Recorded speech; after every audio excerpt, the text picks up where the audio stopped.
ओम अस्मद्गुरुभ्यो नमः। श्रीमते रामानुजाय नमः। श्रीमत्परवरमुनये नमः। श्रीशैलेशदयापात्रं दीभक्त्यादिगुणार्णवं यतीन्द्रप्रवणं वन्दे रम्यजामातरं मुनिं लक्ष्मीनाथसमारम्भां नाथयामुनमध्यमाम् अस्मदाचार्यपर्यन्तां वन्दे गुरुपरम्परां यो नित्यमच्युतपदाम्बुजयुग्मरुक्म व्यामोहदस्ततितराणि तृणाय मेने अस्मद्गुरोर्भगवतोऽस्य दयैकसिन्धोः रामानुजस्य चरणौ शरणं प्रपद्ये।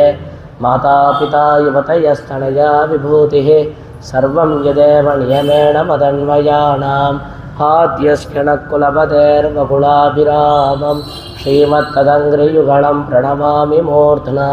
भूतं सरश्च महदात्मय भट्टनाथ श्रीभक्तिसारकुलशेखरयोगिवाहान् भक्ताङ्घ्रिरेण परकालयतीन्द्रमिश्रान् श्रीमत्पराङ्कुशमुनिं प्रणतोऽस्मि नित्यम्।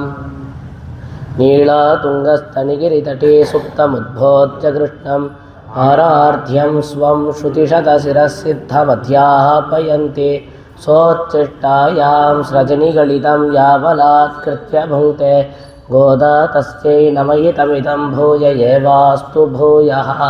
अन्नवयल புதுவையாண்டானரங்கற்கே கண்ட திரைப்பாவை பல்பதியம் இன்னிசையால் பாடிக் கொடுத்தாள் நற்பாமாலை பூமாலை சூடிக் கொடுத்தாலை சொல்லு சூடிக் கொடுத்த சுடற்கொடியே தொல்பாவை ஆடியருளவல்ல வல்வளையாய் ஆடினே வேங்கடவர்க்கென்ன விரியென்ன இம்மாத்தம் நாம் கடவா வண்ணமே நல்கு। श्रीमत्कृष्णसमाह्वाय नमो यामुनसूनवे यत्कटाक्षैकलक्ष्याणां सुलभश्रीधरः सदा। श्रीमद्वेदमार्गप्रतिष्ठापनाचार्य उभय वेदांत प्रवर्तकाचार्य श्रीमत्परमहंसप्रिविराजकाचार्युలైనటువంటి శ్రీ యదుగిరితిరాజ నారాయణ రామానుజ జీయర్ స్వామి యొక్క దివ్య అనుగ్రహం చేత ధనుర్మాసోపన్యాసమాల అనేటువంటి కార్యక్రమం ద్వారా గోదాదేవి అనుగ్రహించిన తిరుప్పావై అనేటువంటి గ్రంథాన్ని మనం అనుభవిస్తూ వస్తున్నాం. ఈ అనుభవంలో ఈరోజు 18వ పాసురం ముందుమదగళితన్ మూడాద తోల్గడి అనేటువంటి అద్భుత పాసురం పురుషకార వైభవాన్ని తెలిపేటువంటి పాసురంగా ఉందన్నమాట. ఇప్పుడు మొన్నటి పాసురంలో నాయగణాయ నిన్న నందగోపునుడియ కోయిల్ కాపాడే అనేటువంటి పాసురంలో అక్కడ బయట ఉండేటువంటి ఆ ద్వారపాలకుల్ని క్షేత్రపాలకుల్ని కూడా ప్రార్థించి వాళ్ళు అనుమతించి గడియ తీయగా లోపలికి వస్తారు ఈ గోపికలందరూ. అలా వచ్చిన వెంటనే అక్కడ లోపల శ్రీ నందగోపుల వారు, యశోదాదేవి, కృష్ణ పరమాత్మ, బలరాముడు ఏ క్రమంలో ఏ వరుస క్రమంలో పడుకొని ఉన్నారో అదే వరుస క్రమంలో వాళ్ళని నిద్రలేపుతారనమాట. ఇప్పుడు నందగోపాల లేవయ్యా, యశోదమ్మ లేండమ్మ అని చెప్పేసి ఒక్కొక్కరిని వారి యొక్క వైభవాన్ని అంతా తెలుపుతూ లేపుతారనమాట. ఇప్పుడు ముందుగా నందగోపుల వారు బయట మంచం వేసుకొని వరాండాలోనే పడుకొని ఉంటారనమాట. అంటే కృష్ణ పరమాత్మని ఎవరైనా వచ్చి దొంగలిచ్చేస్తే ఎలాగా అని చెప్పేసి ఆయనకి భయం కాబట్టి, అమ్మాయిలు ఎవరైనా వచ్చి కృష్ణుని ఎత్తుకొని వెళ్ళిపోతే ఎలాగా అని చెప్పేసి బయట ఆడ కాపలాగా పడుకొని ఉన్నారండి. లోపల ఈ పిల్లల మీద ఉండేటువంటి ప్రేమతో యశోదమ్మ లోపల పడుకొని ఉంది. తర్వాత మంచంలో వచ్చేసి కృష్ణ పరమాత్మ నప్పిన్న విరాట్టి ఉన్నారు, ఆ తర్వాత బలరాముడు ఉన్నారు చూశారు. కాబట్టి ముందుగా నందగోపుల వారిని ప్రార్థించి ఆయన అనుమతిని పొంది లోపల యశోదమ్మని కూడా ప్రార్థింపగా ఆమె అమ్మవారి యశోదమ్మవారి అనుమతిని కూడా పొందిన తర్వాత వెంటనే ఏం చేయాలి, బలరాముడిని లేపి ఉండాలి. తర్వాత నప్పిన్న విరాట్టిని లేపి అమ్మవారి మూలంగా అమ్మవారి ద్వారా స్వామిని వెళ్ళి ఆశ్రయించాలి, స్వామిని వెళ్ళి లేపుండాలి. కానీ ఇక్కడ అలా జరగల, నేరుగా కృష్ణుడిని లేపేశారు. ఆయన ఎప్పుడైతే లేయలేదో అరేరే మనం తప్పు చేశాము, ముందుగా బలరాముడిని కదా నిద్రలేపాలి అని చెప్పేసి బలరాముడిని నిద్రలేపారు. ఇలా లేపిన తర్వాత కూడా ఉంబియం నీయం వరంగేలో రెంబాబాయ్, యా నీ తమ్ముడైనటువంటి ఆ కృష్ణ పరమాత్మ ఇంకా నువ్వు ఇరువురు కూడా నిద్రలేయాలి అని చెప్పి ప్రార్థించారు. అలా ప్రార్థించినా కూడా ఇంకా వాళ్ళు లేయకుండా ఉండేసరికే తప్పు చేశాము, అమ్మవారి మూలంగానే కదా మన స్వామిని వెళ్ళి ఆశ్రయించాలి, మరి ఇలా వదిలిపెట్టేసి ఈ విధంగా చేశామే అని చెప్పి ఈ పాసురంలో అమ్మవారి మూలంగా స్వామిని లేపడానికి ఉపక్రమిస్తున్నారు. ఈ పాసురంలో నీలాదేవిని అనగా నప్పిన్న విరాట్ని ఈ పాసురంలో లేపుతున్నారు. తమకు పురుషగార భూతురాలైనటువంటి ఆ నప్పిన్న విరాట్ని ఈ పాసురంలో లేపుతున్నారు అనేటువంటి విషయాన్ని ఇక్కడ చూసాం.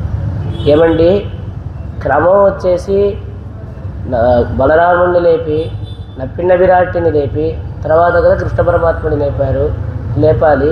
మరి వీళ్ళు క్రమాన్ని అనుసరించకుండా ఇలాగ నేరుగా కృష్ణుడిని వెళ్ళి ఎందుకు లేపారు అంటే ఏం లేదు, ఆ కృష్ణుడిని పొందాలి అనేటువంటి ఆతృత, ఆ అభినివేశంలో వచ్చేసి ఆతృతలో వచ్చేసి నేరుగా కృష్ణుడినే మొదటిగా లేపేశారు.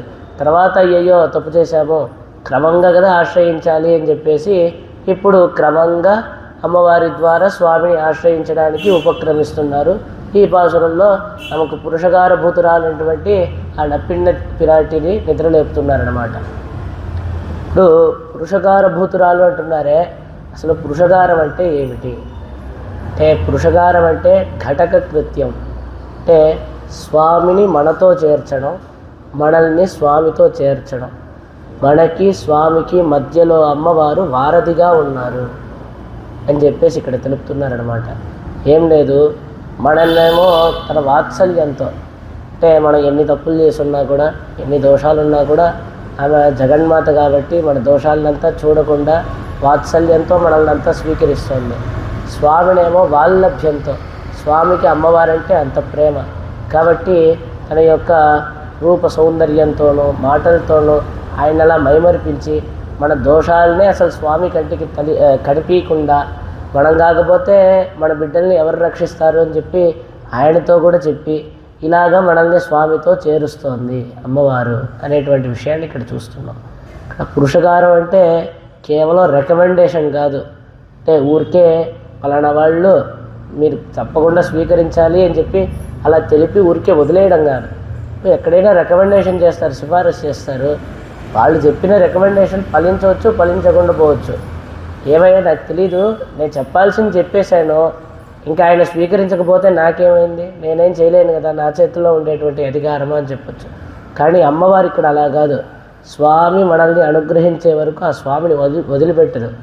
ఏదో ఒక రకంగా స్వామిని తన అందంతోనో తన మాటలతోనో ఏదో ఒక రకంగా మైమరిపించి మన యొక్క దోషాలన్నీ కూడా చూడనీయకుండా ఏదో రకంగా స్వామి మనల్ని అనుగ్రహించేటట్టు స్వీకరించేటట్టు చేసేంత వరకు వదిలిపెట్టరు అనేటువంటి విషయాన్ని ఇక్కడ చూపిస్తున్నారు. అదే ఇక్కడ పురుషకారంగా ఇక్కడ తెలుపుతున్నారనమాట. అటువంటి ఆ నీలాదేవిని ఇక్కడ ఈ పాసురంలో పురుషకార భూతురాలైనటువంటి నీలాదేవిని నప్పిన్న విరాట్ని ఈ పాసురంలో లేపుతున్నారు. ఇంతకీ నప్పిన్న విరాట్టి ఎవరు అంటే యశోదమ్మ ఉంది కదా, యశోదమ్మ యొక్క సోదరుడు కుంభుడు అని ఉన్నారు, ఆమె యొక్క కూతురు అనమాట ఈ నీలాదేవి. నప్పిన్న విరాట్టి వచ్చేసి ఆయన ఏంటంటే అక్కడ పెడతారు, 7 వృషభాలని ఎవరైతే అణుచుతారో వాళ్ళకి నా కూతురినిచ్చి పెళ్లి చేస్తాను అని చెప్పి ఆ కుంభుడు పెడతాడనమాట. ఇప్పుడు కృష్ణ పరమాత్మ 7 వృషభాలని కూడా అణిచి ఆ నప్పిన్న విరాట్టిని పెళ్లి చేసుకుంటారు. ఇది మనకి తెలుస్తుంది అనమాట. ఈ విధంగా నప్పిన్న విరాట్టి ఉంది. ఇప్పుడు ఇక్కడ ఇంకో విషయాన్ని ఇక్కడ చూపిస్తున్నారు.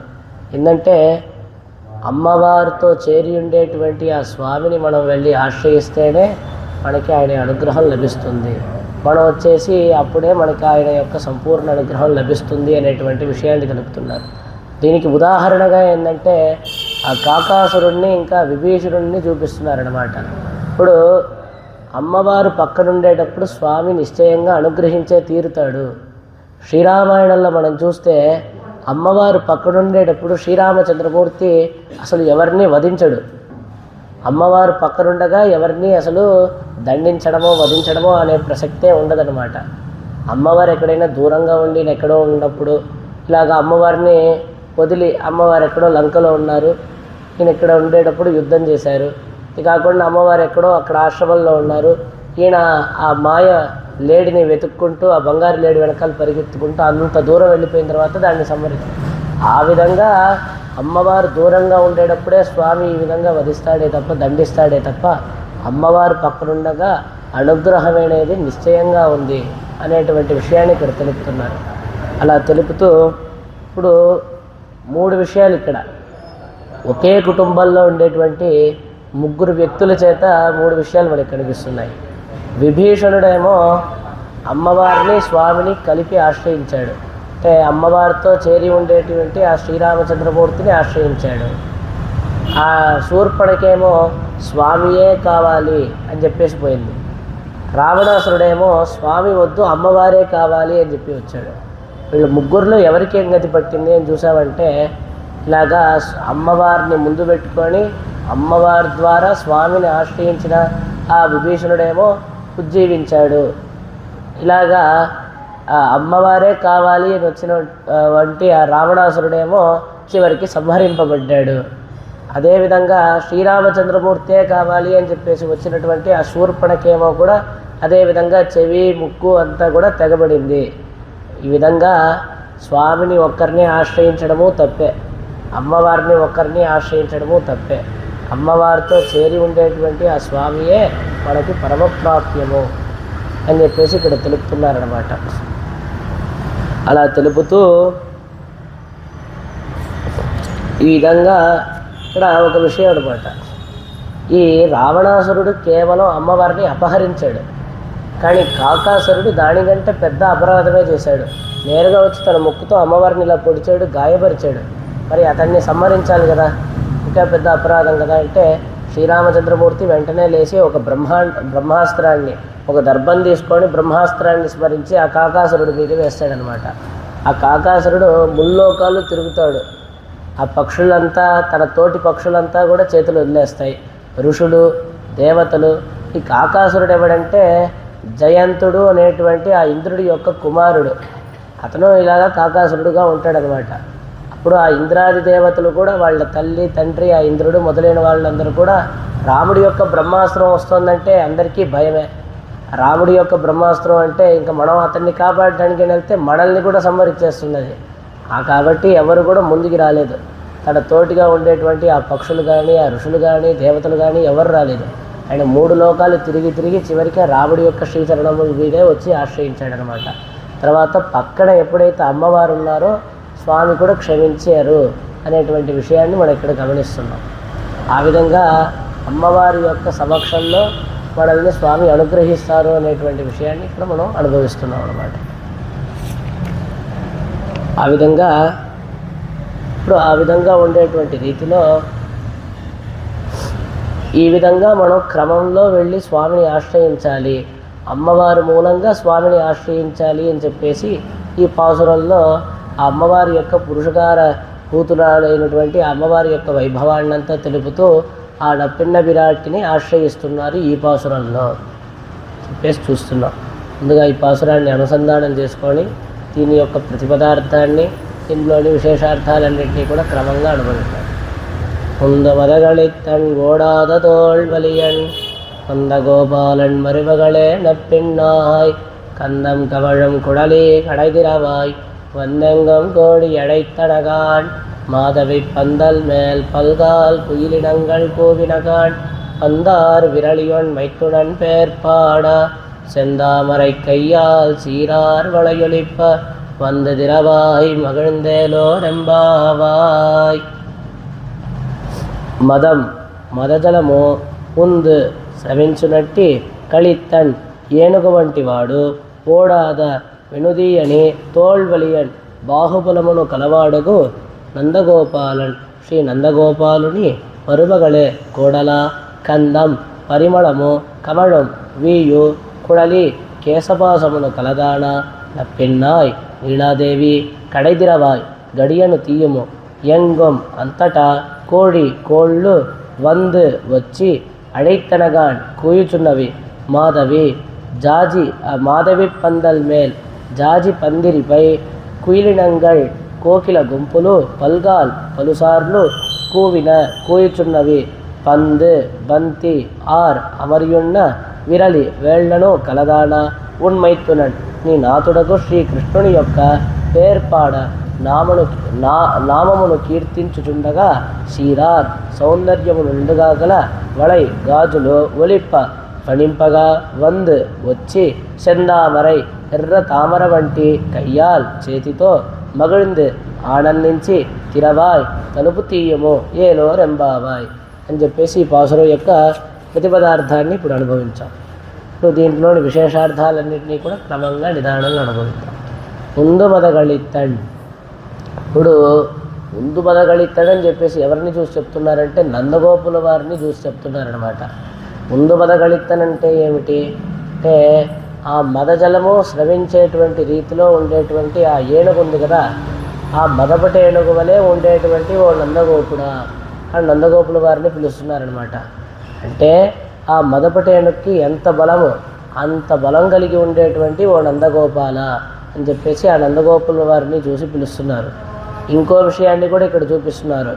అంటే కేవలం ఆ మదపటి ఏనుగుకు ఉండేంత బలం కాదు, అటువంటి ఆ మదపటి ఏనుగుని కూడా అణచగలిగినటువంటి ఆ శక్తిని కలవాడా అని చెప్పేసి ఆ నందగోపుల వారిని, అంటే ఒక ఏనుగు ఇలా వచ్చిందనుకోండి, దాన్ని దంతాన్ని ఇలా పట్టుకొని నెట్టుకుంటూ అలా వెళ్ళిపోతారంట.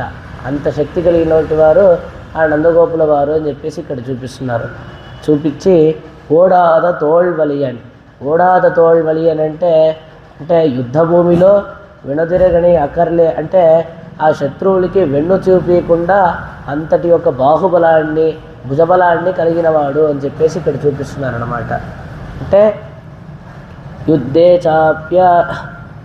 చాప్య బలాయినం అని చెప్పేసి క్షత్రియ ధర్మాన్నంతా విధిస్తున్నాక ఆ కృష్ణ పరమాత్మ భగవద్గీతలో ఇలాగ వర్ణాశ్రమ ధర్మాన్నంతా చెప్పేటప్పుడు, ఆ క్షత్రియ వర్ణానికి ఉండేటువంటి ధర్మాన్నంతా చెప్పేటప్పుడు ఇలాగ యుద్ధంలో వచ్చేసి వెనుదీయనటువంటి ఆ పరాక్రమము భుజబలము కలవాళ్ళు అని చెప్పేసి తెలుపుతున్న రీతిలో ఆ విధంగా యుద్ధభూమిలో విరోధులు ఎడల అంటే వాళ్ళకి వెన్ను చూపి పారిపోకుండా ఎదురు నిలబడగలిగినటువంటి ఒక భుజపరాక్రమము కలిగిన వాడా అని చెప్పేసి ఆ నందగోపుల వారిని చూసి పిలుస్తున్నారన్నమాట. ఇలాగా నడయాద తోళ్వలియన్ ఎన్నవమాం. ఇంకో విషయాన్ని ఇక్కడ చూపిస్తున్నారు. ఈ లోకల్లో ఆ నందగోపుల వారి యొక్క భుజబలానికి సాటి ఎవరు లేరంట.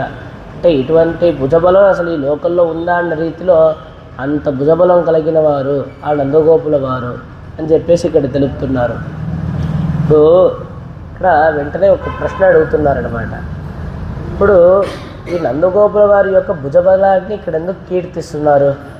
ఈ సందర్భం ఏమిటి? అసలు నందగోపుల వారి యొక్క బలం ఉండని ఏంటి? ఇప్పుడు ఈ సందర్భంలో ఎందుకు నందగోపుల వారిని ఈ విధంగా కీర్తిస్తున్నారు అంటే ఏం లేదు, ఇక్కడ నప్పిన్న విరాటి ఇంకా శ్రీకృష్ణుడు ఉభయులు కూడా శయనించి ఉన్నారు. వాళ్ళకి ఏమైనా ఆపద వచ్చేస్తుంది. శ్రీకృష్ణ పరమాత్మ ఒంటరిగా ఉన్నప్పుడే ఆయన మీదకి ఎంతోమంది అసురులు వచ్చారు. ఇప్పుడు ఈ విధంగా ఇద్దరు కలిసి పడుకోండి ఉన్నారే, ఇప్పుడు ఎవరైనా ఏమైనా చేస్తే ఏదైనా ఆపద వచ్చేస్తే ఎలాగా అని చెప్పేసి వీళ్ళకి భయం. అంటే సాధారణంగా ఉండేటప్పుడు వేరే, ఇప్పుడు ఏంటంటే ఆయన్ని చూస్తే ఏమో ఈమెకి అలా మైమరిచిపోతుంది, ఈయన్ని చూస్తే ఏమో అంటే ఆమెను చూస్తే ఏమో ఈయన మైమరిచిపోతాడు, ఆమెను చూస్తే ఏమో ఈయన్ని చూస్తే ఏమో ఆమె మైమరిచిపోతుంది, ఆమెను చూస్తే ఏమో ఈయన మైమరిచిపోతాడు. ఆ విధంగా ఉండేటువంటి తరుణంలో చుట్టుపక్కల ఏం జరుగుతుందో కూడా వాళ్ళకి అసలు తెలియదు. ఆ విధంగా ఉంటారనమాట. అటువంటి క్రమంలో ఎవరైనా వచ్చి రాక్షసులు అసురులు వీళ్ళందరూ దాడి చేస్తే ఎలాగా అని చెప్పేసి వీళ్ళందరికీ భయం.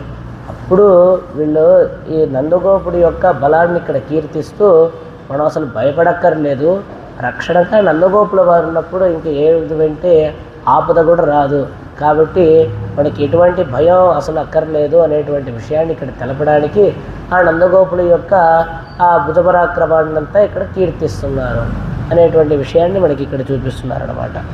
అలాగా కంసన్ పడవీడాన శ్రీ మధురైயை நினைத்து అంజినార్కు అంజి వేండాదవోర్. అంటే ఆ కంసుని యొక్క రాజధాని అయినటువంటి ఆ మధురని అనుకొని, కంసుడు ఉన్నాడు, పక్కనే ఉన్నాడు, చాలా దుష్టుడు క్రూరుడు అని చెప్పేసి ఉండేటువంటి భయపడే వాళ్ళందరికీ కూడా ఈ గోకులానికి వస్తే అసలు భయమే అక్కర్లేదంట. అంటే ఎందుకంటే నందగోపుల వారు ఉన్నారు. అంటే గోకులంలో ఉండేటువంటి ఈ నందగోపుల వారు మొదలైనటువంటి ఆ గోకులంలో ఉండేటువంటి వాళ్ళు ఉన్నారు కదా, వాళ్ళకి అంత పరాక్రమం అనమాట. ఆ కంసుడు కూడా నేరుగా లోపలికి రాలేడు, అంత బలం కలిగినటువంటి వాళ్ళు. అంటే ఆ కంసుడు అన్ని రాక్షసులందరినీ పంపించాడే తప్ప తాను నేరుగా ఏ రోజు రాలేదు కదా. అంటే అంతటి బలం ఇక్కడ ఉంది కాబట్టి ఆయనకి కూడా నేరుగా రావడానికి భయం అనమాట. ఆ విధంగా ఉంది అని చెప్పేసి ఇక్కడ తెలుపుతున్నారు. తోళ్వలియన్ நபிபேத்தி குதஸ்சனேதி என்ன நம்முடைய அநீதிகளை நினைத்தால் எம்பெருமான் தோல்வலியை நினைத்து பயம் கெடுமா போலே கிருஷ்ணனுடைய தீம்புகளை நினைத்தால் ఇవరుடைய తోల్వలిயை నిனைத்து భయం కెడలాయి ఇరుక్కై. దీనిలో ఇంకో విషయాన్ని చూపిస్తున్నారు. తోల్వలి అని చెప్పేసి ఇక్కడ ఇంకో చక్కరైనటువంటి ఒక ఉదాహరణని ఇక్కడ తెలుపుతున్నారు. నభిబేతి కుతశ్చనేతి అని చెప్పేసి ఉపనిషత్ నుంచి చూపిస్తున్నారు. తైత్రీయ ఉపనిషత్ నుంచి ఏంటంటే మన యొక్క దోషాలనంతా చూస్తుంటే అయ్యో ఇన్ని దోషాలు చేశాడే, ఇన్ని తప్పులన్నీ చేశాడే, ఇన్ని పాపాలు చేశాడే, నాకు కూడా ఒక ఉత్తమ గతి ప్రాప్తిస్తుందా, నాకు కూడా ఒక సుకృతం అనేటువంటిది లభిస్తుందా అని చెప్పేసి భయపడతాం కదా. వెంటనే ఆ స్వామిని చూసిన వెంటనే స్వామి ఖచ్చితంగా మనల్ని రక్షిస్తాడు, ఆయన సర్వరక్షకుడై ఉన్నాడు కాబట్టి మనకి ఎటువంటి భయం అక్కర్లేదు అని చెప్పేసి ఆ స్వామి యొక్క బలాన్ని చూసి మనకి ఆ భయం అనేటువంటిది ఎలా పోతుందో ఆ విధంగా ఉంది అనేటువంటి విషయాన్ని ఇక్కడ ఉదాహరణగా చూపిస్తున్నారు. ఇంకో విషయం ఏంటంటే కృష్ణుడు ఎంత అల్లరి పనులు చేస్తాడు. కృష్ణனுடைய தீம்புகளை நினைத்தால் இவருடைய தோல்வலியை நினைத்து భయం కెడలాయి ఇరుక్కై. అయ్యో ఆ కృష్ణుడు ఎంత అల్లరి చేస్తాడు. అలా ఇద్దరు గోపికలు కూర్చున్నారనుకోండి, వచ్చి ఇద్దరికి 2 జడలు కూడా ఇలా కట్టేసి వెళ్ళిపోతాడనమాట. ఆ కుండలంతా వెండంతా తినేసేది, ఖాళీగా ఉండేటువంటి కుండలంతా కింద వేసి పగలగొట్టేసేది. వాళ్ళు పాపం యమునా నదికి వెళ్ళి కుండల్లో నీళ్ళంతా పట్టుకొని వస్తూ ఉంటే వచ్చేదారిలో అలాగ రాయెత్తి ఆ కుండ మీదంతా విసిరి కుండలంతా పగలగొట్టేసేది. చిన్న పాప గోపిక ఎవరో ఉండింది. నేరుగా వెళ్ళి నీకు మంచి పదార్థం ఇస్తాను తింటావా? తింటాడే. సరే నోరు తెరువు, కళ్ళు మూసుకొని నోరు తెరువు, నీకు నోట్లో పెడతాను. సరే కళ్ళు మూసుకొని నోరు తెరిచింది. వెంటనే 4 గడ్డి చీమలు ఎత్తి నోట్లో పెట్టేశాడు. ఈ విధంగా అల్లరి చేస్తున్నాడే ఆ కృష్ణ పరమాత్మ అని చెప్పేసి ఆయన అల్లరి ఇలాగ అనుకొని ఈ విధంగా అల్లరి చేస్తున్నాడే అని చెప్పేసి మనం భయపడక్కర్లేదు. మనకి నందగోపుల వారు ఉన్నారు కాబట్టి ఆ నందగోపుల వారి దగ్గరికి వెళ్ళి చెప్తే 4 పెట్టి మంచి దారిలో పెడతారు అని చెప్పేసి మనం భయపడక్కర్లేదు అని చెప్పేసి ఆ నందగోపుల వారి యొక్క భుజబలాన్ని ఇక్కడ కీర్తిస్తున్నారు అని చెప్పి ఇంకో అర్థాన్ని కూడా మనకి ఇక్కడ చూపిస్తున్నారన్నమాట. అంటే మొదటి పాసురంలోనే చూసాం నందగోపన్ కుమరన్ అని చెప్పేసి ఆ నందగోపుల వారికి కృష్ణ పరమాత్మ ఎంతో భవ్యుడై ఉన్నాడు, విధేయుడై ఉన్నాడు అనేటువంటి విషయాన్ని మొదటి పాసురంలోనే మనం చూసామన్నమాట. ఆ విధంగా ఇక్కడ చెప్తున్నారు. ఇంకా ఈయన యొక్క బలం ఎటువంటిదంటే ఆ కంసుడు పక్కనే ఉన్నాడు మధురా నగరంలో. అలా ఒక నదిని ఇలా దాటి ఆ యమునా నదిని దాటి వచ్చేస్తే ఈ పక్క గోకులమే. అలాగా కంసుడు పక్కనే ఉన్నా కూడా ఇన్ని ఆపదలన్నీ కూడా ఉన్నా కూడా కృష్ణ పరమాత్మకి ఏ కీడు జరగకుండా అంత జాగ్రత్తగా కాపాడాడే, ఎంత బలవంతుడు అని చెప్పేసి ఇక్కడ ఆయన యొక్క సామర్థ్యాన్ని కీర్తిస్తున్నారు. తర్వాత నందగోపాలన్ మరిమగళే. ఇప్పుడు ఇక్కడ ఆ కుంభుడి యొక్క కూతురా అని చెప్పి పిలవకుండా నందగోపుని యొక్క కోడల అని చెప్పేసి నప్పిన్న విరాటిని పిలుస్తున్నారన్నమాట. ఏందండి పలానా ఆయన కూతురు అని చెప్పకుండా పలానా ఆయన కోడలు అని చెప్పి పిలుస్తున్నారే, ఏమిటిది అంటే అమ్మవారి గంట ఇలాగా కుంభుడి యొక్క కూతురా అని చెప్పడం కంటే నందగోపుని యొక్క కోడల అని పిలవడం ఎంతో ప్రియంగా ఉంది అనేటువంటి విషయాన్ని ఇక్కడ చూపిస్తున్నారు. ఏ విధంగా అంటే దీనికి శ్రీరామాయణం నుంచి మనకి ఉదాహరణని ఇక్కడ తెలుపుతున్నారన్నమాట. స్నుషా దశరథస్యాహం శత్రు సైన్య ప్రతాపినః అని చెప్పేసి ఇక్కడ చూపిస్తున్నారు. అంటే ఆ రావణాసురుడు ఆ సీతాదేవి దగ్గరికి వచ్చి ఇలా నిలబడిన వెంటనే నేను ఎవరినో తెలుసా, ఆ దశరథ చక్రవర్తి యొక్క కోడల్ని. ఆయన ఎటువంటి వారు తెలుసా? దశరథ చక్రవర్తి. అసలు విరోధుల్ని, అసలు ఆ దశరథ చక్రవర్తి ఉన్నారంటే ఇంక అసలు విరోధులే ఉండరు. ఆ విధంగా పరాక్రమం కలిగినటువంటి ఆయన. నీ యొక్క అదృష్టం ఆయన ఇప్పుడు లేరు, ఆయన ఉండుంటే నాకు అసలు ఈ గతి పట్టేదే కాదు, నన్ను ఎప్పుడో వచ్చి కాపాడేటువంటి ఆయన అని చెప్పేసి ఆ దశరథ చక్రవర్తిని అక్కడ సీతాదేవి కీర్తిస్తుందనమాట. అంటే నేనెవరిని అని చెప్పేటప్పుడు జనకుడి యొక్క కుమార్తెని అని చెప్పుకోలేదు, రాముడి యొక్క భార్యని అని చెప్పుకోలేదు, ఆ దశరథ చక్రవర్తి యొక్క కోడల్ని అని చెప్పేసి చెప్పుకుంటుందన్నమాట. అదేవిధంగా ఇక్కడ అమ్మవారికి కుంభుడి యొక్క కుమార్తె అని చెప్పడం కంటే నందగోపుని యొక్క కోడల అని చెప్పడం ఇంకా ప్రియకరంగా ఉంది కాబట్టి నందగోపాలన్ మరుమగళే, మరుమగళంటే కోడలు అని చెప్పేసి ఆ విధంగా ఇక్కడ చెప్తున్నారు.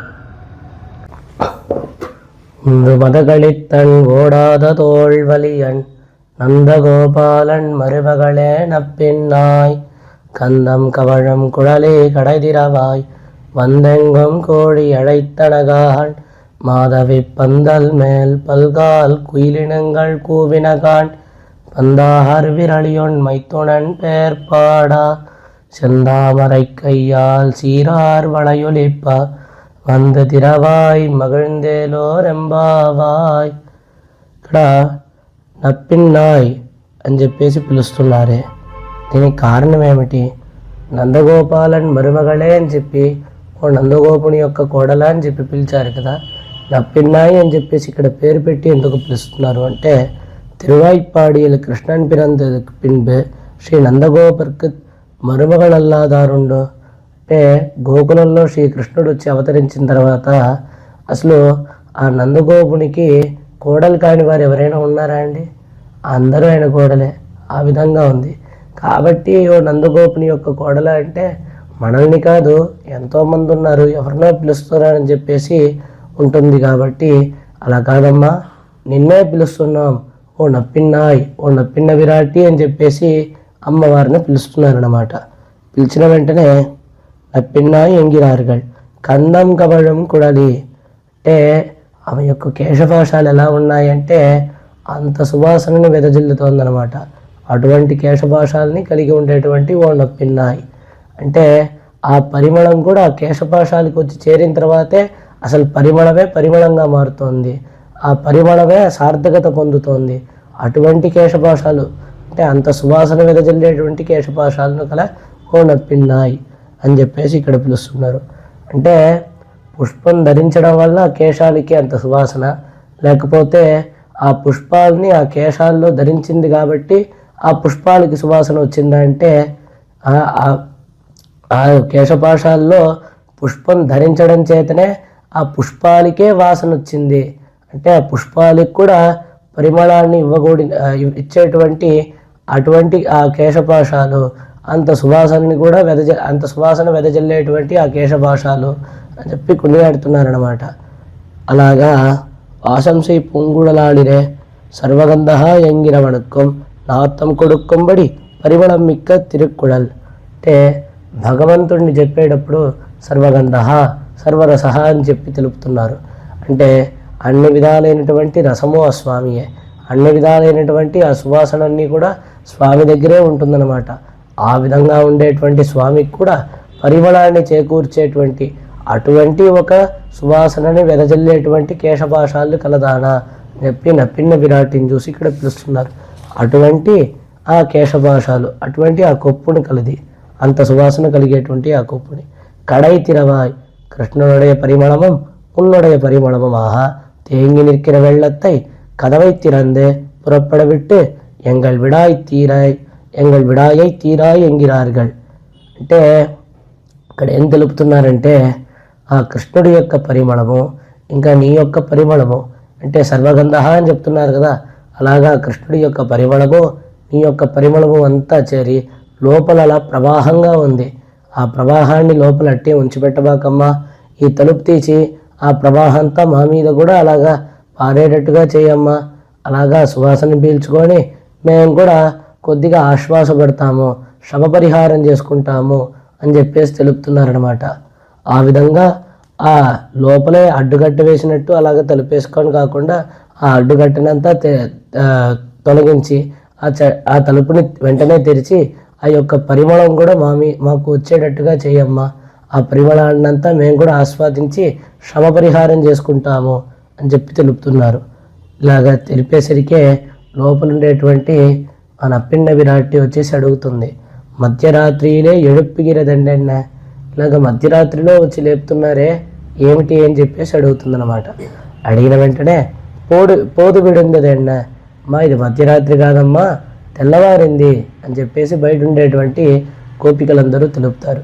తెలిపిన వెంటనే విడుందద కడయాళ వెన్నెన్న, ఇప్పుడు తెల్లవారింది అంటున్నారే, తెల్లవారింది అనేదానికి ఆధారం ఏమిటి, గుర్తేమిటి తెల్లవారిపోయింది అనే దానికి అంటే కోడి ఎడైతనగా, అమ్మ కోడి కూస్తోందమ్మా తెల్లవారిపోయింది అని చెప్పి బయట ఉండేటువంటి ఆ గోపికలందరూ తెలుపుతారు. తెలిపిన వెంటనే ஒரு కోడి కూవిన వారే వినిందదామో వెన్న. ఏదో ఒక కోడి మాత్రం నిద్రలేసి అలాగ ఒక్కసారి కూసింది. అలాగ ఒక్క కోడి లేసి అంటే ఒక్క కోడి మాత్రం లేచి అలా ఒక్కసారి కూసేసరికే తెల్లవారిపోయినట్లేనా అని చెప్పేసి లోపల ఉండేటువంటి నప్పిన్న విరాట్టి అడుగుతుందన్నమాట. వంద ఎంగం కోడి అడైతనగాన్ తొడగట్టి எழுப்புவாரைப்போலே సర్వతో దిక్కవాహ కోడి కూవాడిండ్రదు.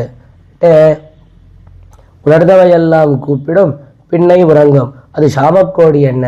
అంటే అమ్మా ఒక్క కోడి లేచి అలాగా ఒక్కసారి కూయలేదమ్మా, అన్ని దిక్కులు కూడా అంటే నలుదిక్కుల్లోనూ కోడి కూస్తోంది, అన్ని కోడులు కూడా కూస్తోందమ్మా, కాబట్టి ఇది తెల్లవారిన దానికి ఒక సంకేతమే కదా అని చెప్పి బయట ఉండేటువంటి ఆ గోపికలందరూ తెలుపుతారు. అలా తెలిపిన వెంటనే లోపల ఉండేటువంటి నప్పిన్న విరాట్టి సమాధానం చెప్తుంది. అదంతా జాము కోడి, అంటే మొదటి జాము, రెండో జాము, మూడో జాము అలా ఉంటుంది కదా. ప్రతి జాముకు ఒకసారి కోడి అలాగ వచ్చి అలా ఒకసారి కూస్తుందన్నమాట. కూసి మళ్ళీ పడుకొని నిద్రపోతుంది.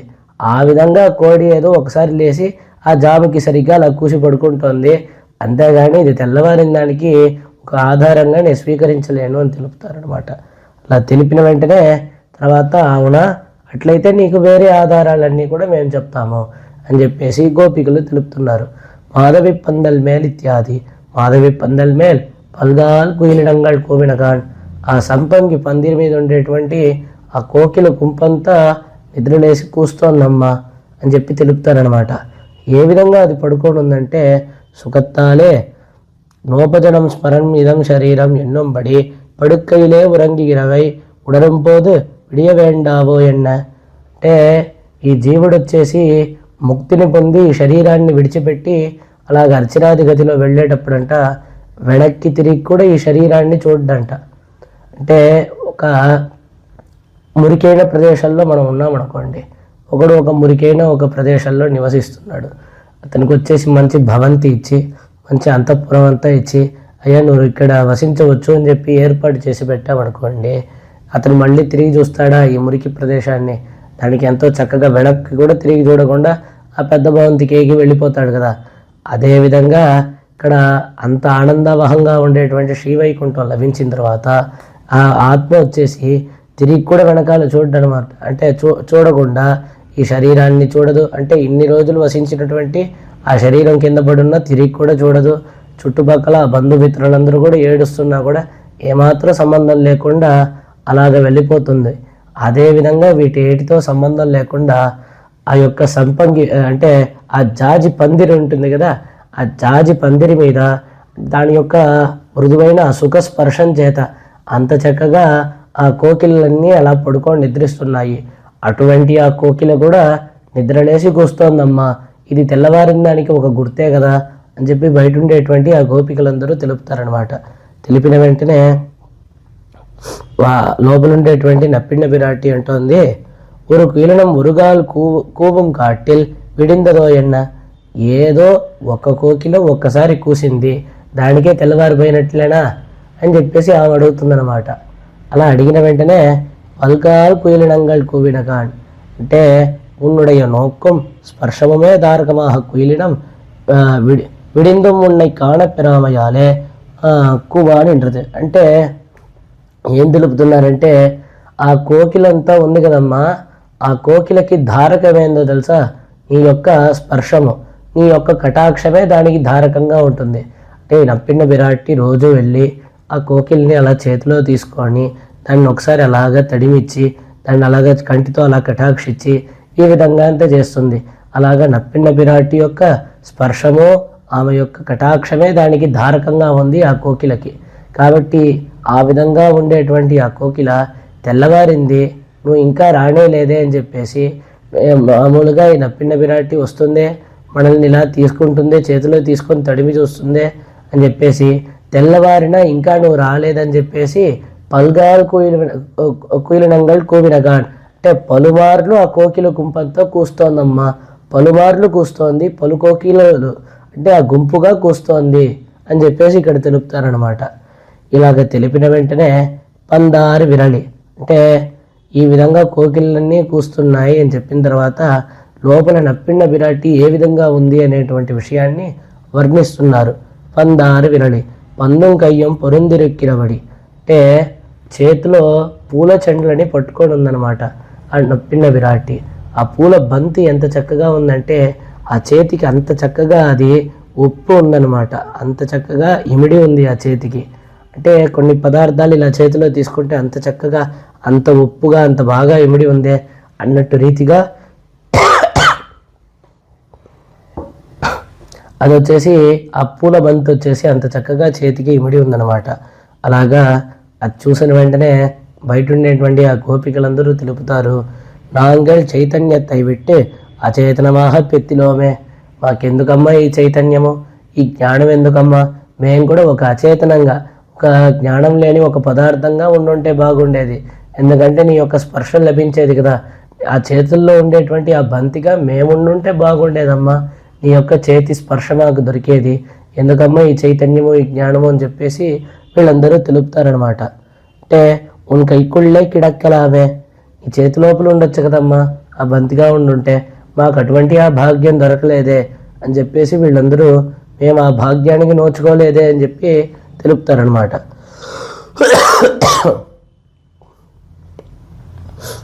ఇప్పుడు పందిన్ ప్రసంగం ఎన్నెన్నాల్, ఇప్పుడు ఈ బంతి యొక్క ప్రసంగం ఎందుకు వచ్చింది వెంటనే యొక్క సడన్గా ఇప్పుడు ఈ బంతి చేతిలో పట్టుకొని ఉండేటువంటి ఆ నప్పిన విరాటి అని తెలుపుతున్నారే, అంటే ఆ పూల చెండ్లతో చేసినటువంటి, అంటే ఆ పూల చెండ్లని పూలతో చేసినటువంటి ఆ బంతిని చేతిలో పట్టుకొని ఉంది అని తెలుపుతున్నారే. ఇప్పుడు ఈ బంతి యొక్క ప్రసంగం ఎందుకు వచ్చింది అంటే, కృష్ణనోడే పందడితే అవனை తోర్పితే అవனை ஒரு கையாலையும் పందై ஒரு கையாலையும் అனைத்து కొండు కిడక్కై, అంటే కృష్ణ పరమాత్మ ఏం తెలిపాడు, ఆ గోపవృద్ధులందరూ కూడా ఆ కృష్ణ పరమాత్మ దగ్గరికి గోపికలందరినీ తీసుకొని వచ్చి, అయ్యా ఈ గోపికలందరూ కూడా వ్రతాన్ని అనుష్ఠిస్తారు, దానికి కావాల్సిన పరికరాలన్నింటినీ కూడా నీవు సమకూర్చాలి అని చెప్పి ప్రార్థిస్తారు. అలాగా గోపికలందరినీ కూడా కృష్ణ పరమాత్మకి అప్పగిచ్చేస్తారు కాబట్టి అలా అప్పగిచ్చేస్తారు. వాళ్ళు కూడా అంతా మాట్లాడుకొని ఎక్కువసేపు మాట్లాడుకుంటే ఇక్కడ అనుమానం వచ్చేస్తుంది, నేను వెళ్ళి నప్పిన విరాటి ఇంటికి వెళ్ళి శయనిస్తాను అని చెప్పి కృష్ణ పరమాత్మ తెలిపి వెళ్ళి పడుకోవడానికి అని చెప్పి వెళ్ళిపోతారు. అలా వెళ్ళిన వెంటనే పడుకున్నారా అంటే లేదు లేదు, రాత్రంతా ఆ పూల చెండ్లతో నప్పిన విరాటి ఇంకా కృష్ణ పరమాత్మ ఇరువురు ఆడుకున్నారన్నమాట, దాండి తెలుపుతున్నారు.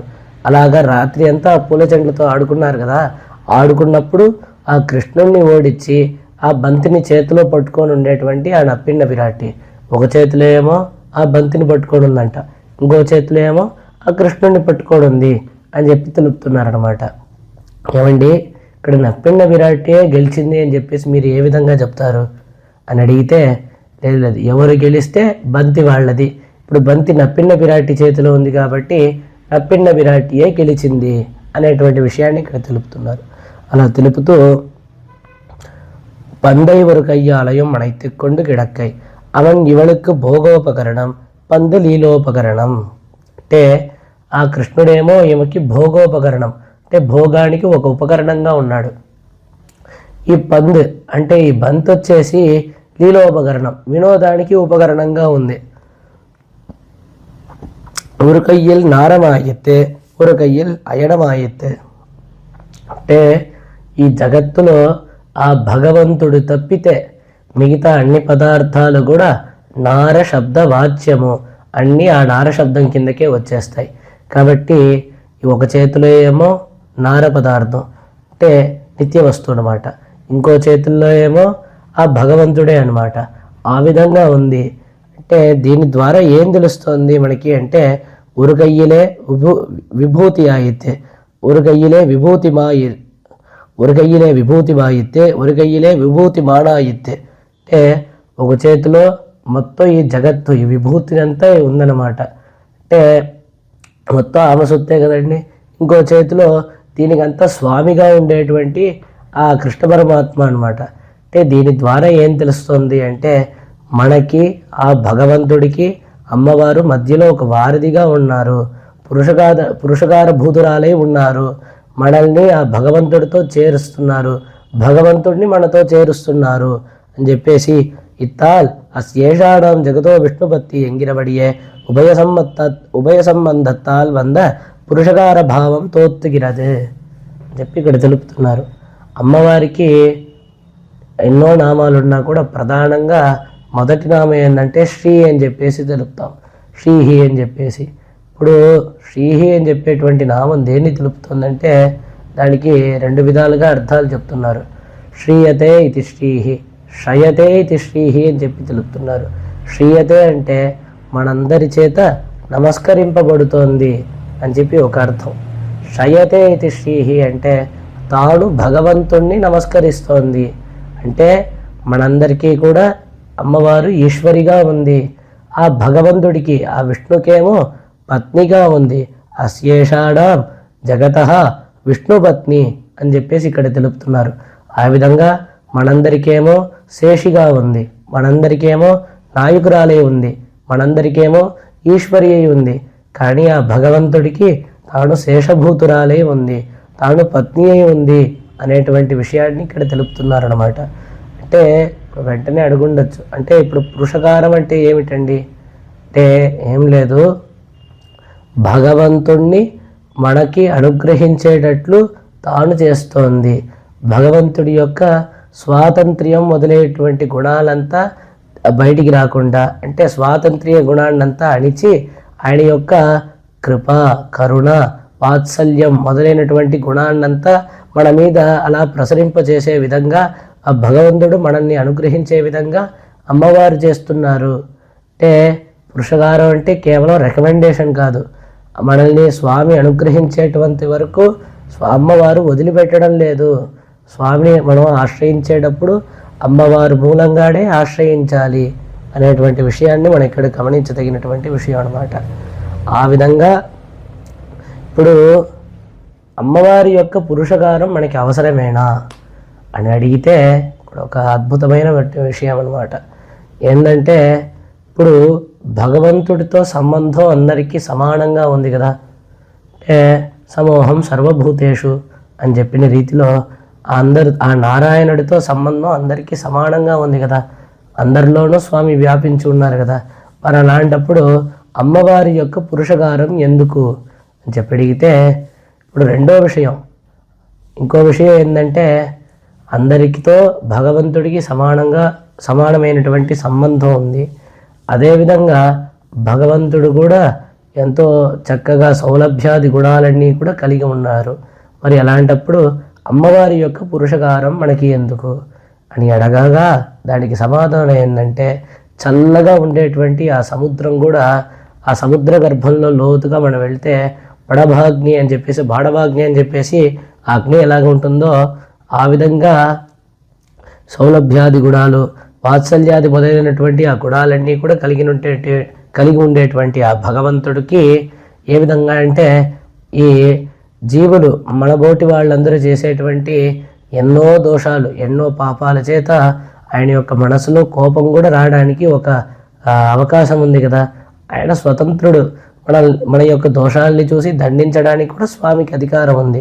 కాబట్టి మనకి అమ్మవారి యొక్క పురుషకారం అనేది చాలా అవశ్యమైనది, అత్యావశ్యమైనది. అంటే అమ్మవారి యొక్క పురుషకారం ఉంటేనే భగవంతుడి యొక్క అనుగ్రహం మనకి లభిస్తుంది అనేటువంటి విషయాన్ని ఇక్కడ మనం గమనించాలి.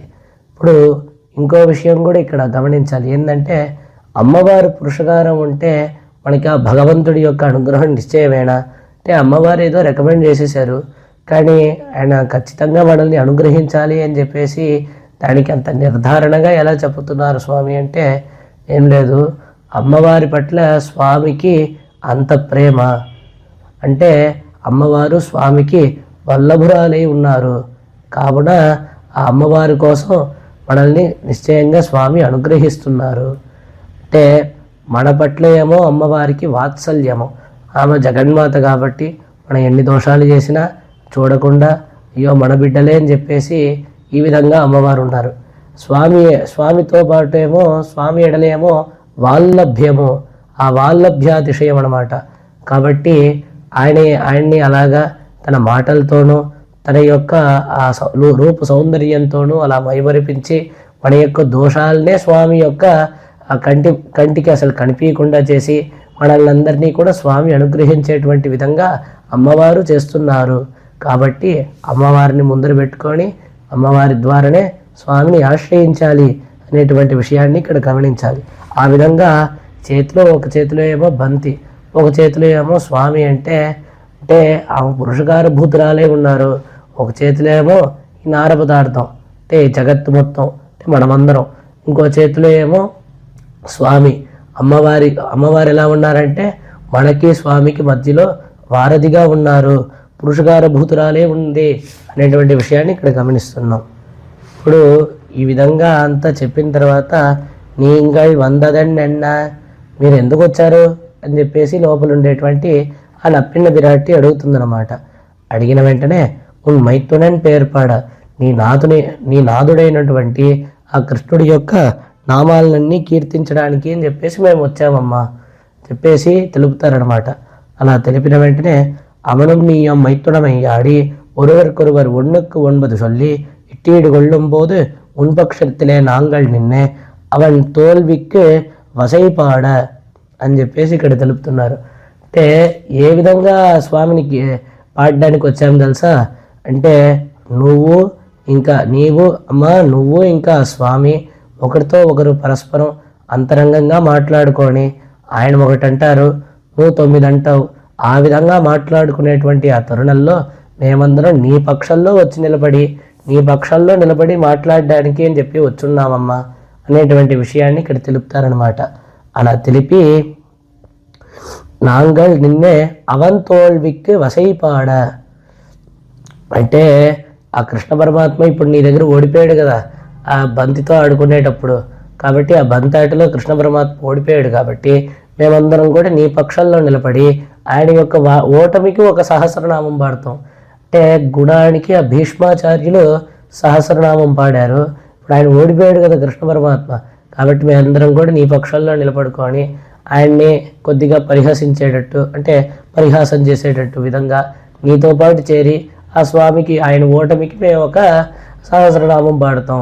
ఆ విధంగా నీ పక్షంలో నిలబడి మాట్లాడడానికి అని చెప్పి వచ్చావమ్మా అని చెప్పేసి ఇక్కడ తెలుపుతున్నారు. తర్వాత அவனுக்குள்ளதெல்லாம் சொல்லிக் கொடுக்கைக்கும் இருவரும் நின்னாய் செல்லுவன்று செல்லவும் பிரிந்தால் தாய் పక్షத்திலேరే ప్రజైகள் నిற்பదు అంటే ఆయన ఏమేం చేశాడు ఆ రహస్యం అంతా నీకు చెప్పేస్తాము, ఆయన చేసినటువంటి ఎల్లరి పనులన్నీ కూడా నీ దగ్గర చెప్పేస్తాము, మేమందరం నీ పక్షంలో నిలబడడానికి అని కూడా వచ్చామమ్మా. ఏమండి ఈ విధంగా నప్పిండ విరాటి యొక్క పక్షంలో గోపికలందరూ కూడా నిలబడతామని తెలుపుతున్నారే, ఇది న్యాయమేనా అని చెప్పి అడిగితే ఇక్కడ వ్యాఖ్యానాల్లో ఎంతో చక్కగా దీనికి తెలుపుతున్నారు స్వామి ప్రియవాచాన్ పిళ్ళై.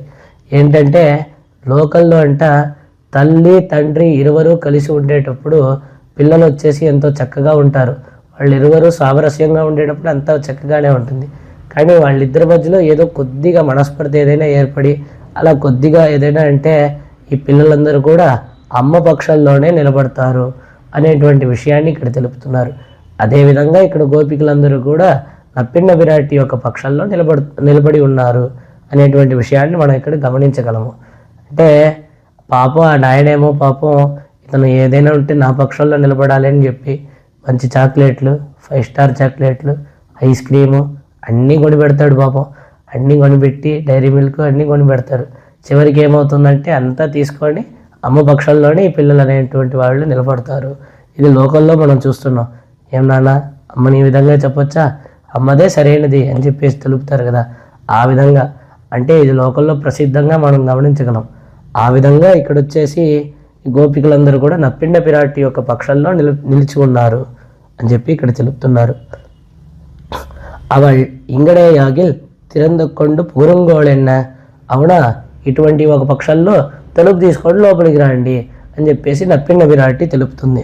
తెలిపిన వెంటనే చందామరెక్కయ్యాల్ సిరార్ వళయొలిప్ప వంద దిరవాయి మగిழ்ந்தేలో రెంబావాయ్ చందామరెక్కయ్యాల్ అలాగే ఎర్రని తామర పూల వంటి ఆ చేతులతో నువ్వే వచ్చి ఆ తలుపుని తీయమ్మా అని చెప్పి ప్రార్థిస్తున్నారు. నీదానే వందు తిరక్క వేణం చందామరెక్కై அவனும் ఆశపడుకై అంటే భవేయం శరణమిహిన ఈశ్వర స్వాతంత్ర్యతకు நீங்கள் అంజ వేండామెన్నం కై అంటే అమ్మవారి యొక్క చెయ్యి ఎలాగుందంటే ఎర్రని తామర పూల వంటి ఆ చేతులు అనమాట. ఆ చేతులు చూసి ఆ భగవంతుడు కూడా ఆశపడుతున్నాడు ఆ చేతుల్ని చూసి అని చెప్పి తెలుపుతూ, ఇప్పుడు స్వామిని దర్శనం చేసుకోవడానికి అని చెప్పేసి మనం దేవాలయానికి వెళ్తాం. వెళ్ళిన వెంటనే స్వామి ఈ విధంగా చేపెట్టుకొని ఉంటారనమాట. అభయహస్తం అని చెప్పి దీనికి పేరు. అంటే మీరు భయపడబాకండి అని చెప్పేసి స్వామి ఈ విధంగా అభయం నేనున్నాను అని చెప్పి ఇలాగ చేపెట్టుకొని ఉన్నారు.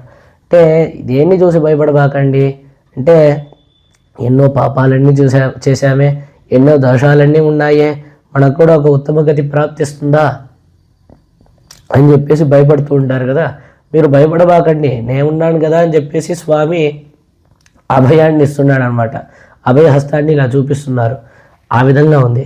మరి అలాగ ప్రదక్షిణం చేసుకొని అమ్మవారి సన్నిధికి వెళ్ళి అమ్మవారిని దర్శించుకుందాం అని చెప్పి చూస్తే అమ్మవారు కూడా ఇలాగ ఒక చెయ్యేమో ఈ విధంగా అభయహస్తము, ఒక చెయ్యేమో ఈ విధంగా వరదహస్తము పెట్టుకొని ఉన్నారే. మరి ఈ అభయహస్తం దేన్ని చూసి భయపడొద్దు అని చెప్పి తెలుపుతున్నారంటే, స్వామి ఏమో మీ యొక్క పాపాలని చూసి దోషాలని చూసి భయపడబాకండి అని చెప్పి తెలుపుతున్నారు. మరి అమ్మవారు ఏం తెలుపుతున్నారంటే, ఆ స్వామి మీ పాపాలని చూసి మిమ్మల్ని అనుగ్రహిస్తాడో నిగ్రహిస్తాడో అని చెప్పేసి భయపడబాకండి. ఆ స్వామి యొక్క స్వాతంత్ర్యాన్ని చూసి భయపడబాకండి. ఆ స్వామి మిమ్మల్ని అనుగ్రహించేటువంటి విధంగా నేను చేస్తాను అంటే, ఆ స్వామి ఏమో మీ పాపాలను చూసి భయపడవద్దు అని చెప్పి అభయాన్ని ఇలా చూపిస్తున్నారు. అంటే అభయహస్తాన్ని ఇలా చూపిస్తున్నారు. అమ్మవారేమో ఆ స్వామి యొక్క స్వాతంత్ర్యాన్ని చూసి కూడా భయపడబాకండి అని చెప్పేసి మనకి అభయహస్తాన్ని చూపిస్తోంది. ఆ విధంగా ఉండేటువంటి ఆ చేతులు అని చెప్పి ఇక్కడ తెలుపుతున్నారు. కాబట్టి அப்படியே செய்கிறோம் என்ன మున్ కయ్యల్ వళయ కడిక్కి తిరక్క పుక్కాళ్. అవునా అంటే ఎర్రని ఆ తామర పూల వంటి ఆ చేతులతో వచ్చి నువ్వు తలుపు తెరవమ్మా అని చెప్పి ప్రార్థించిన వెంటనే అలాగే నేను వచ్చి అలాగే తెరుస్తాను అని చెప్పి ఆ గాజులంతా ఇలాగ వెనక్కి ఇలా అనుక్కొని గట్టిగా అంటే గలగల అని శబ్దించకుండా వెనక్కి ఇలా లాగి పెట్టుకొని తలుపు తీద్దామని చెప్పేసి ఉపక్రమిస్తారనమాట నప్పిన విరాటి. ఇప్పుడు వెంటనే వీళ్ళు తెలుపుతారు, சீரார் வளையொழிப்ப வளைக்கு சீர்மையாவது கடலாதிருக்கை అంటే சங்கதங்கு முன்கணங்கயிரே நாங்களும் அந்த துவனி கேட்டு வாழும்படி தங்கள் கைகள் இரு கையில் சங்கவனில்லா எண்ணிரே இருப்பது சூடகமே தோல்வளையே என்ன அவர்கள் இருவரும் கூடி பூட்டினாரிலே ఇవர்களுకుள்ளது ఇప్పాటి ఎంబెరుమానార్ విశేషిత్తు ఉహంద పాట్. ఇక్కడ ఏం తెలుపుతున్నారంటే, ఇప్పుడు ఆ షీరారు వళయొళిప్ప అని చెప్పేసి తెలుపుతున్నారనమాట. ఆ గాజులన్నీ కూడా గలగలా అని శబ్దించేటువంటి విధంలో నువ్వు వచ్చి ఆ తలుపు తీయాలమ్మా అని చెప్పి తెలుపుతున్నారు. ఏందండి ఆ గాజులకి అంత వైభవం ఏమిటి అంటే, అమ్మవారి యొక్క చేతుల్ని వదలకుండా నిత్యం అమ్మవారి చేతుల్లోనే ఉంది కదా, అదే దానికి అంతటి వైభవము. అంటే మామూలుగా ఎవరి చేతిలో గాజులు నిత్యంగా ఉంటుంది అని అడిగితే ఒక విషయాన్ని ఇక్కడ తెలుపుతున్నారు.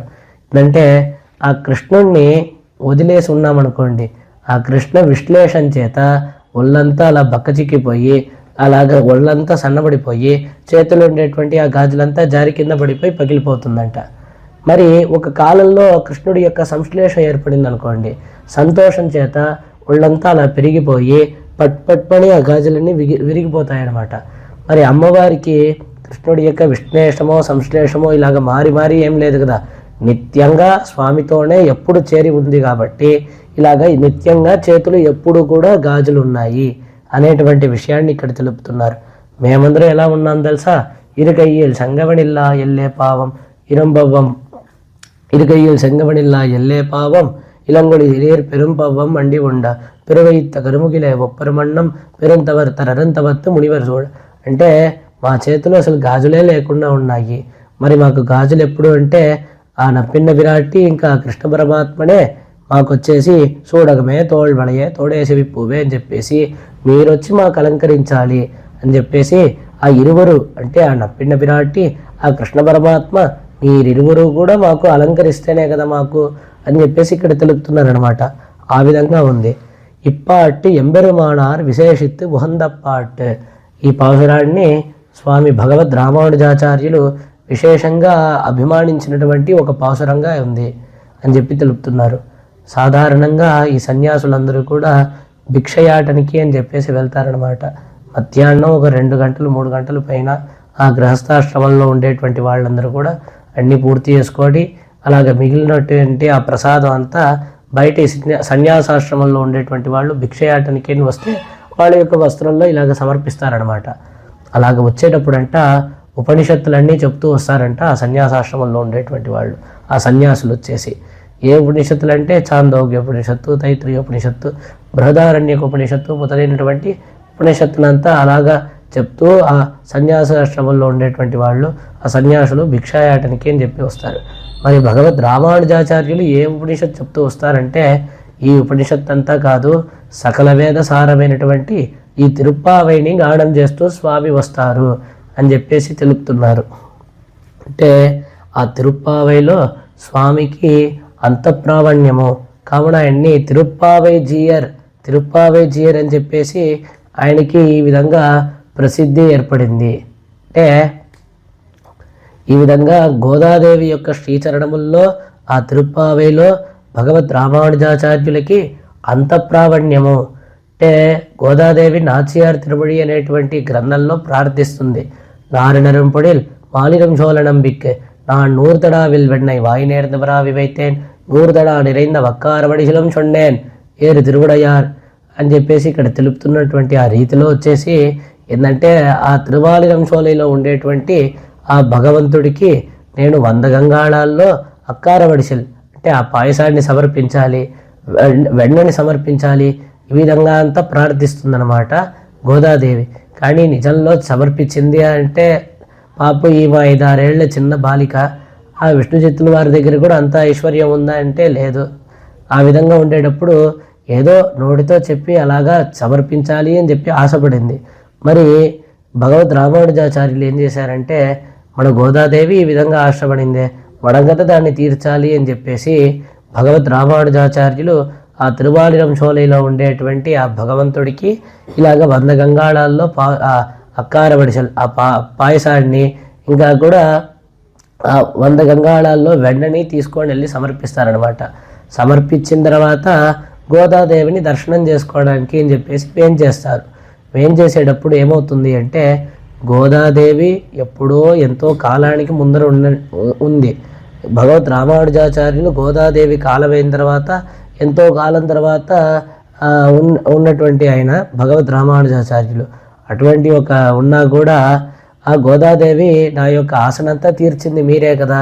అంటే లోకల్లో ఒక చెల్లిని ఏమైనా ఆశపడింది అంటే ఆ ఆశను ఎవరు తీరుస్తారంటే వాళ్ళ అన్న తీరుస్తారనమాట. ఆ విధంగా నేను ఆశపడిందంతా మీరే కదా తీర్చారు, నన్ను కోయిలు అన్నారో అని చెప్పేసి మీరే నాకు అన్నయ్య అని చెప్పేసి గోదాదేవి అభిమానిస్తుంది అనమాట.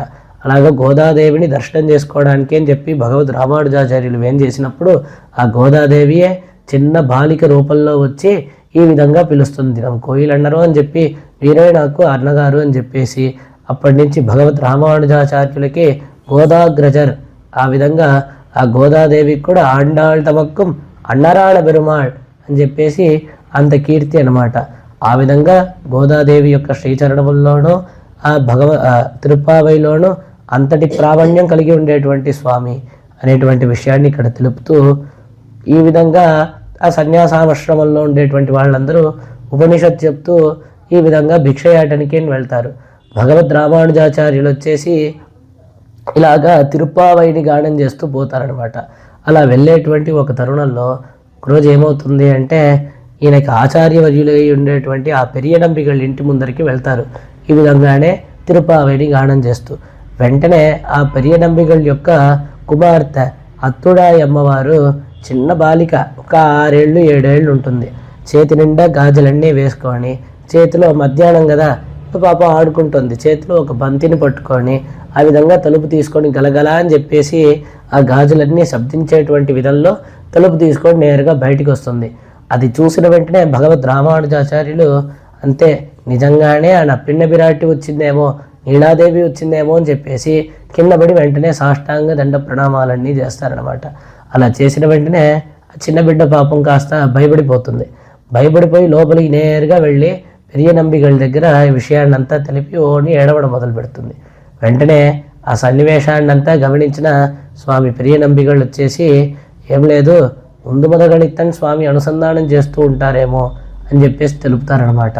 ముందు వరగలిత్తని అనుసంధానము అని చెప్పేసి దాన్ని అనుసంధానం చేస్తూ ఉన్నారేమో స్వామి అని చెప్పి తెలుపుతూ, అంటే ఏ విధంగా అయితే పந்தார் விரலி உன் மைத்துனன் பேர் பாட செந்தாமரை கையால் సీరాల్ వడయొడిప్ప వంది ద్రవాయి మగిడింది అని చెప్పేసి ఆ ఎర్రని తామర పూల వంటి ఆ చేతులతో గాజులన్నీ ఆ శబ్దించేటువంటి విధంగా ఆ చేతిలో ఆ బంతిని పట్టుకొని ఉండేటువంటి ఆ చేతులు, కాబట్టి ఆ విధంగా నువ్వు వచ్చి తలుపు తీయమ్మా అని చెప్పి ప్రార్థించారు కదా.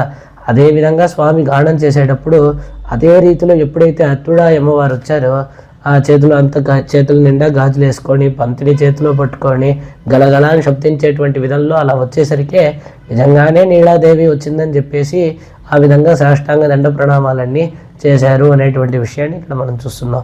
కాబట్టి భగవద్ రామానుజాచార్యులు విశేషంగా అభిమానించినటువంటి ఒక పాసురంగా ఇది ఉంది అనేటువంటి విషయాన్ని మనం ఇక్కడ గమనిస్తున్నాం. వంది ద్రవాయి అంటే యంత్రத்தாலே திறக்க ஒண்ணாது ఉన్నుడయ నడయడకి కాణుంబడి వంద తిర.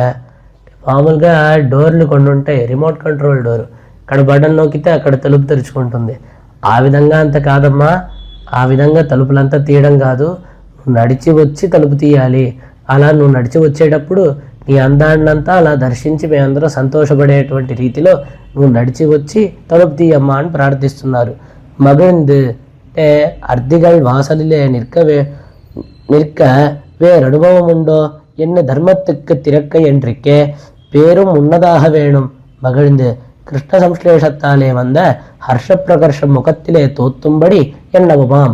అంటే ఆ తలుపు తీయడం అంటే ఇలాగా బయట ఇలా అంతా పిలుస్తున్నారే, బయట ఇలాగా గోపికలందరూ వచ్చున్నారే, వీళ్ళందరూ మన యొక్క అర్ధులు కదా, అంటే మనని ప్రార్థించి ఈ విధంగా వచ్చున్నారు కదా, వీళ్ళంతా వచ్చినప్పుడు మనం లోపల పడుకుంటే బాగుంటుందా అని చెప్పేసి ఏదో ధర్మం కోసం వచ్చి తలుపు తీయడం కాదమ్మా, నువ్వు సంతోషంగా వచ్చి తలుపు తెరవాలి అనేటువంటి విధంగా ఇక్కడ ప్రార్థిస్తున్నారు. అలా ప్రార్థిస్తూ ఆ కృష్ణ సంశ్లేషం చేత నీ ముఖంలో ఏర్పడినటువంటి ఆ యొక్క సంతోషం ఉంది కదా, ఆ కృష్ణ సంశ్లేషం చేత ఏర్పడినటువంటి ఆ సంతోషం అంతా ముఖంలో తెలిసేటువంటి విధంగా సంతోషంగా నువ్వు వచ్చి తలుపు తీయాలమ్మా అని చెప్పేసి అక్కడ ప్రార్థిస్తున్నారు. ఈ విధంగా ఈ పాసుర యొక్క విశేషార్థాలన్నింటినీ కూడా, ఈ పాసురార్థాన్ని, ఈరోజు యొక్క పాసురార్థాన్ని ఇక్కడతో ముగించుకుంటున్నాము. రేపు కుత్తువెళక్కరియ కోట్టుక్కాల్ కట్టిల్ మేల్ అనేటువంటి విశేషమైన పాసురం, దాని యొక్క విశేషార్థాలన్నింటినీ కూడా రేపటి ఉపన్యాసంలో మనం అనుభవిద్దాం. సోత్తిట్ట మాలికా బంధ గంధ బంధుర జిష్ణవే విష్ణు చిత్తతనూజాయే గోదాయే నిత్యమంగళం మాదృశా కించడత్రాణ బద్ధ కంకణపాణయే విష్ణు చిత్తతనూజాయే గోదాయే నిత్యమంగళం శ్రీమత్యే విష్ణు చిత్తార్య మనోనందన హేతవే నందనందన సుందర్యై గోదాయై నిత్యమంగళం శ్రీమతే రమ్యజా మాతృమునీంద్రాయ మహాత్మనే శ్రీరంగవాసినే భూయాత్ నిత్యశ్రీర్ నిత్యమంగళం. ஆண்டாள் திருவடிகளே சரணம், எம்பெருமானார் திருவடிகளே சரணம், ஜீயர் திருவடிகளே சரணம். யதிராஜ யதிராஜ யதிராஜ ஜய ஹோ யதிராஜ யதிராஜ ராமானுஜ ஜய ஹோ ராமானுஜ ஜய ஹோ யதிராஜ யதிராஜ யதிராஜ